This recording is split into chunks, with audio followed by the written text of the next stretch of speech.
પાટણ લોકસભા સીટના ઉમેદવાર ચંદનજી ઠાકોરનો ઝંઝાવાતી પ્રચાર। લોકસભાની ચૂંટણીને લઈ ગણતરીના કલાકો બાકી રહ્યા છે, ત્યારે બંને પક્ષો દ્વારા જોરશોરથી ઝંઝાવાતી પ્રચાર કરવામાં આવી રહ્યો છે।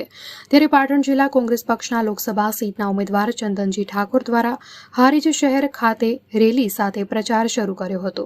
હાઈવે 4 રસ્તાથી લઈ ગંજ બજાર સુધી ચંદનજી ઠાકોર તથા ધારાસભ્ય દિનેશજી ઠાકોર સહિત મોટી સંખ્યામાં કાર્યકરો હોદ્દેદારો સાથે પદયાત્રા યોજી લોકો પાસે પહોંચી કોંગ્રેસને મત આપી વિજય બનાવવા અપીલ કરી હતી। નગરમાં પધારેલ લોકસભા સીટના કોંગ્રેસના ઉમેદવાર ચંદનજી ઠાકોરનું લોકો તેમજ વેપારીઓએ ફૂલહાર પહેરાવી સ્વાગત કર્યું હતું।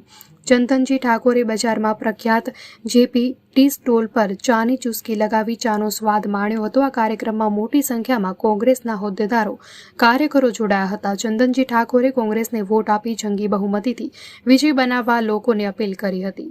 અહેવાલ અનિલ રામાનુજ, લોકાર્પણ।